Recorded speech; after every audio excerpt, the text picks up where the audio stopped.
Okay, so you guys, I jumped on this because I was watching a TikTok video that my daughter sent to me in regards to the Texas Chainsaw Massacre 2022 movie. And this guy, he's like all dramatic. I know I just didn't wait an hour and 23 minutes just to see some girl get in a Tulsa. And that's, I guess that's how it ends. So I'm like, listening to him, I'm like, well, it has to be a little bit more to that, but most of the Texas Chainsaw Massacre movies don't end in the light of you loving the movie or loving that ending. I mean, it's expected that you may see Leatherface holding up the chainsaw and going crazy. Okay, and this movie is a sequel to the original masterpiece, which is 50 years later after Leatherface is coming out of hiding and these kids basically disrupt his life. But it has the bloodshed, it has the gore, it has the mayhem, it's extreme chaos. And I know one of the critics on IMDb was like, I see a lot of them talking about the fact that it's supposed to be in Texas, not filmed in Texas. That's you going too far. That's just too much. Nobody cares. I don't, and I guess these people do. And then you got one that is talking about that he didn't like it because, or he found that it was cheesy and dumb with the people filming Leatherface getting on the bus. And I'm like, how so? When everybody literally has their phones out now, and it's technically a reality of people, they would probably do this for real, because we literally have videos of people filming people being hurt and being murdered or killed or something happening to them that we would think that the people put down their phones and help these people. And we don't see that because we're watching the video that they recorded of them recording and not helping. So you may think that it's cheesy and dumb, but it's a reality of who we are. And then one person, their critique was that they had the spoilers on there, telling some the woke chainsaw Texas Chainsaw Massacre.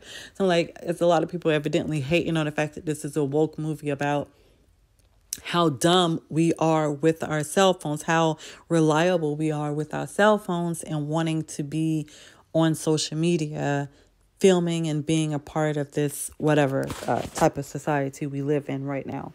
So, but, I give it a 6 out of 10 just because it was a typical slasher horror movie. I didn't, it wasn't like, oh my God. And everybody always complaining that people are doing stupid shit in a horror film.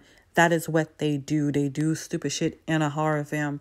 That is common. That is what they do. If they didn't do stupid shit in a horror movie, then we wouldn't have horror movies to watch. So when you think about it, what do you want them to do? What are you expecting these people to do in a horror film? If it's not something relatable to, I'm going to do something stupid, especially like these movies. So slasher horror film, most of the time, 80 to 90% of the time, they're going to be doing something stupid. Okay. It's the dark humor in most of these type of horror B movies that people enjoy, but you pretty much just sit back. You don't have any expectations in a horror movie such as this. And you just sit back and watch it for what it is about. And that's it.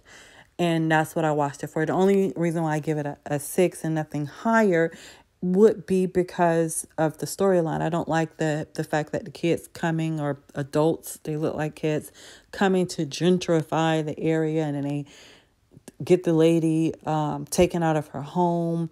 They don't have a deed and all this crap. And I'm like, I just didn't like that storyline.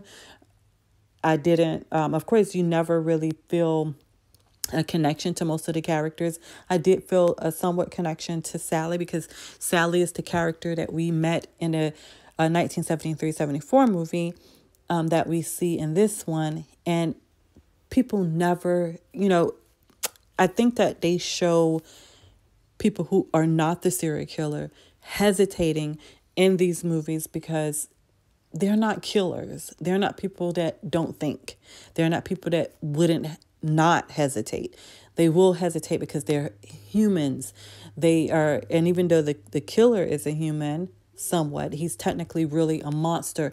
And that is what the direction and a writer needs to convey to the audience, is that these people are human. They have human emotions, even though this is someone that they are fearful of and they want to kill, they will hesitate. That's the normal reaction from humans. A monster wouldn't. And that is who Leatherface is. Leatherface is the monster. He's not human. He's not going to make these human decisions and judgments. He's not going to react and shoot on whim because he has that 6-second rule. He's just going to do it, you know.